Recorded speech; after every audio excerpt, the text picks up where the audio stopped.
Hello! Welcome back to my channel home made health delights. ఈరోజు నేను చూపించేది khichdi recipe అండి. చాలా బాగుంటుంది ఈ రెసిపీని మీరందరూ ట్రై చేయండి. దానికి కావాల్సినవి నేను తీసుకున్నది కందిపప్పు అండి. ఎంత కందిపప్పు తీసుకుంటామో అంతే పెసరపప్పు. ఇంకా మీ దగ్గర ఏమన్నా పప్పులు ఉంటే అవి కూడా సేమ్ అన్నీ ఈక్వల్ క్వాంటిటీస్ తీసుకుని, రైస్ ఏమో కొంచెం ఎక్కువ తీసుకోండి. ఏదైతే కప్పు ఉంటుంది కదా దానికి 1.5 కప్ అట్లా రైస్ వేసుకుని దీన్ని ఒక గంట సేపు చక్కగా నాననివ్వండి. నానపెట్టడం మాత్రం కంపల్సరీ, అస్సలు మర్చిపోవద్దు.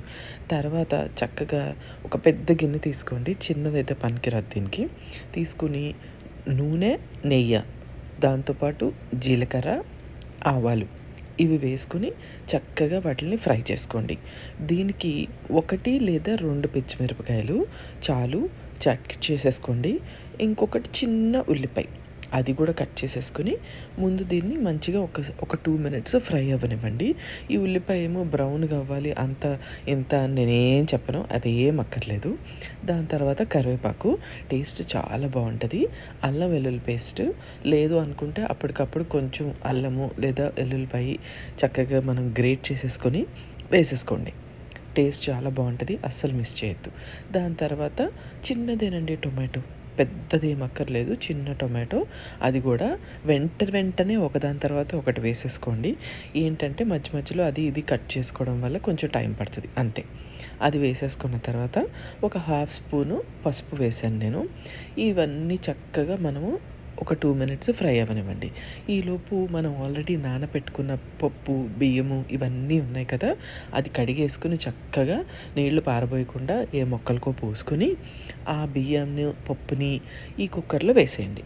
వేసేసిన తర్వాత ఇది ఒక 5 మినిట్స్ బాగా దీన్ని ఫ్రై చేసుకొని, మధ్యలో మీకు ఏమన్నా పని ఉంటే చూసుకొని రండి.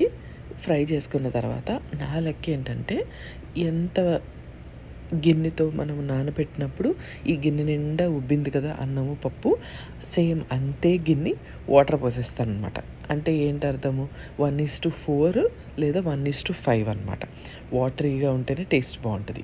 ఇప్పుడు దానికి సరిపడినంత సాల్ట్ వేసుకుని మూత పెట్టేసుకోవాలి. మూత పెట్టేసుకుని 2 కానీ 3 కానీ విజిల్స్ రానివ్వండి, చాలా బాగుతుంది. ఆ తర్వాత న్యాచురల్గా ప్రెషర్ రిలీజ్ అయిపోయిన తర్వాత ఓపెన్ చేసి చూసుకుంటే చక్క పప్పు, రైస్ అన్నీ మంచిగా ఉడికిపోతాయి. కొంచెం వాటరీగా ఉంటుంది కానీ ఇదే టేస్ట్ చాలా బాగుంటుంది. కానీ కొంచెం సేపు అయిన తర్వాత అది చిక్కబడిపోతుంది, మీకు ఏం కంగారు లేదు. ఇప్పుడు దీనికి సరిపడినంత కొత్తిమీర వేసుకుని దీంట్లో బాగా మంచిగా ఒకసారి మిక్స్ చేసేసుకుని ఏదన్నా బౌల్లోకి తీసుకొని తినేయడమే. ఇంకా దేనికి మీరు ఆలోచించక్కర్లేదు. నేను కొంచెం మిరియాల పొడి వేసానండి, ఎందుకంటే కొంచెం జలుబు, ముక్కులు కొంచెం ఇలాంటివి ఏమన్నా ఉన్నవాళ్ళు అది ఆప్షనల్ మాత్రమే. నేనైతే ఒక 1/2 స్పూను మిరియాల పొడి వేసాను. వేసేసుకున్న తర్వాత చక్కగా దీన్ని మంచిగా మిక్స్ చేసేసుకొని ఆ తర్వాత బౌల్లోకి తీసేసుకోవడమే. చాలా అంటే చాలా బాగుంటుందండి.